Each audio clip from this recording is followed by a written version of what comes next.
खबर है नवाबशाह से नवी जमात का उर्दू और सिंधी का पर्चा आउट हो गया है। उर्दू और सिंधी का सवालनामा सोशल मीडिया पर वायरल हो गया है। नवाबशाह डिवीजन में इम्तिहानी सेंटर्स के बाहर बूटी माफिया का राज है, जबकि इम्तिहानात में नकल की रोकथाम के लिए सेंटर्स के बाहर दफ़ा 144 भी नाफिस है।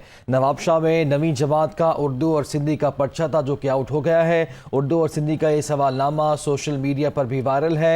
नवाबशाह डिवीजन में इम्तिहानी सेंटर्स के बाहर बूटी माफिया का राज है, जिसको कंट्रोल करने के लिए नकल की रोकथाम रोकने के लिए सेंटर्स के बाहर दफ़ा 144 भी नाफिज की गई है। तो नवाबशाह में नवी जमात का पेपर था उर्दू और सिंधी का जो कि आउट हो चुका है। उर्दू और सिंधी का ये सवालनामा सोशल मीडिया पर भी वायरल हो चुका है। नवाबशाह डिवीजन में इम्तिहानी सेंटर्स के बाहर बूटी माफिया का राज है और इंतजामिया इस सारी सूरत हाल में नाकाम दिखाई देती है। इम्तिहानात में नकल की रोकथाम के लिए सेंटर्स के बाहर दफ़ा 144 भी नाफिस है। नवाबशाह से आपको अपडेट कर रहे हैं, नवी जमात का उर्दू और सिंधी का पर्चा आउट हो गया है और ये सवालनामा सोशल मीडिया पर वायरल है। नवाबशाह डिवीजन में इम्तिहानी सेंटर्स के बाहर बूटी माफिया का राज है। तफसीलात जान लेते हैं, हमारे नुमाइंदा अब्दुल खालिक हमारे साथ मौजूद है। खालिक बताएगा। सर, शहीद बेनज़ीराबाद बोर्ड के तहत होने वाले 9वीं और 10वीं जमात के इम्तिहान शुरू हो गए। आज पहला पेपर था 9वीं जमात का उर्दू और सिंधी का, लेकिन नवाबशाह बोर्ड के दावे जो है वो धरे के धरे रह गए। पर्चा शुरू होने से कबल ही पेपर आउट हो गया है और सोशल मीडिया की जीरत बन के मार्केट में वायरल हो गया है और तमाम ग्रुपों में चल रहा है। नवाबशाह बोर्ड के तहत होने वाले पेपर पे जो पेपर ये शुरू हुआ है, ये बोर्ड की कारकर्दगी पर सवालिया निशान शुरू हो गया है। जबकि दफा 144 नाफिज की गई है, उसके बावजूद शहर में फोटो स्टेट की मशीनें खुली हुई हैं और बूटी माफिया का स्कूल के गिर्द राज बरकरार है। इस बात यह है कि बोर्ड का जो कंट्रोलर बोर्ड है वो तवील अरसे से अपनी सीट पर मौजूद नहीं है, उसको हटाया गया हुआ है।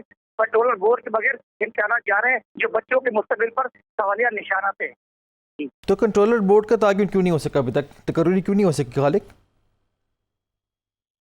जी, इसकी वजह कोई सियासी कोई आशेरबाद मिलती इस सिलसिले में कंट्रोलर बोर्ड के खिलाफ कोई अदालत में मुकदमा चल रहा था, उसके खिलाफ उनको एक तवील अरसे खबर हटा दिया गया था। एक तवील अरसा हो चुका है, लेकिन कंट्रोलर बोर्ड जो तमाम इम्तिहान को कंट्रोल करता है, तमाम चीजों और तमाम मामलों को देखता है, उसके बावजूद उनकी तकरीर नहीं हो सकी है। इसी सिलसिले में ये इम्तिहान सवालिया निशान बने हुए कंट्रोलर बोर्ड के बगैर ये इम्तिहान कैसे चल रहे हैं। जबकि 3 डिवीजन इसमें नवाबशाह, नशोबर, सांगर और हजारों बच्चों का मुस्तकबिल दाव पे लगा हुआ है। अच्छा अब्दुल खालिक, ये भी बताइएगा कि ये जो पर्चा आउट हुआ है, क्या इस बात पे नोटिस लिया गया है? जी, अभी ये पर्चा आउट हुआ है, इम्तिहान शुरू होने से कबल 5 मिनट कबल ही आउट हुआ है। अभी तक इंतजामिया जो मुख्तलिफ जो इन्होंने वेंजिलेंस टीम बनाई है वो मुख्तलिफ इम्तिहानी सेंटर में जारी है, लेकिन वो वेंजिलेंस टीम जो है वो पिछली बार की तरह इस बार भी नाकाम साबित होंगी, क्योंकि वो बिल्कुल ठीक है। बहुत शुक्रिया अब्दुल खालिक, हमें अब नवाबशाह से अपडेट कर रहे थे। तो नवाबशाह में सूरत हाल ये है कि कंट्रोलर बोर्ड भी वहाँ पे नहीं है और नवाबशाह डिवीज़न में इम्तिहानी सेंटर्स के बाहर बूटी माफिया का राज है, जिसको रोकने में इंतजामिया भी नाकाम दिखाई देती है और नवी जमात का उर्दू और सिंधी का पर्चा आउट हो चुका है।